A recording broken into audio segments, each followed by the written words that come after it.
Samantala, 46 na katao ang napatay mula sa iba't ibang mga reyon na nasalanta ng Bagyong Lando.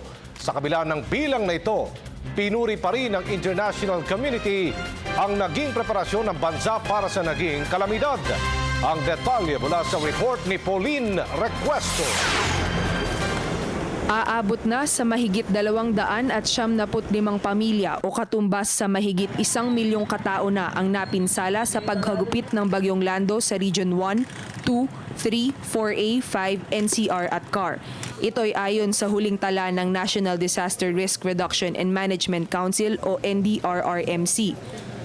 Bigo namang makamit ng bansa ang zero casualty dahil ayon sa report, 46 na ang nasa pananalasa ng bagyo. 5 katao naman ang naiulat na nawawala. Sa sektor naman ng infrastruktura, 72 mga kalsada habang 11 mga tulay ang nasira at hindi madaanan dahil sa pagbaha at landslides na nangyari sa Northern at Central Luzon.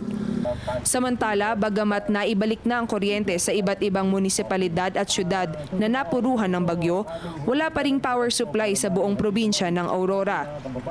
Sumatotal, nasa mahigit 9 na bilyong pisong halaga na ang pinsalang naidulot ng Bagyong Lando sa sektor ng agrikultura at infrastruktura. So it's about, we have about 9.4 to 8 billion pesos na mga sira both in sa mga infrastructure at agriculture.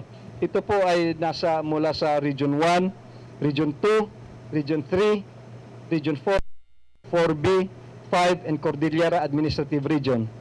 Ang total po na to so far na nakukuha natin is yung agriculture po is 8 billion 242 million 946,236.93 pesos.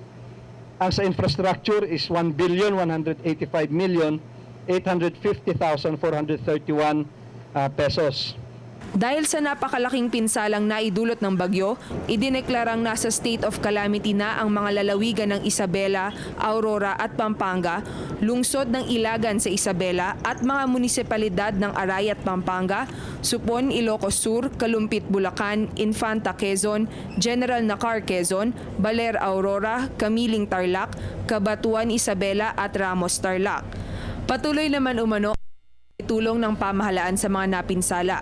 Sa katunayan, aabot na umano sa mahigit 27 milyong pisong halaga ng tulong ang naibahagi ng iba't ibang sangay ng pamahalaan sa pangunguna ng DSWD, local government units at mga NGO. Yung cash for work para mabigyan na ho ng tulong kaagad yung mga kababayan natin, pati na rin po doon sa pag-aayuda ng gobyerno on the pagbigay ng financial na tulong para doon sa mga partially and totally damaged houses. Para sa Telebisyon ng Bayan, ako si Pauline Requesto.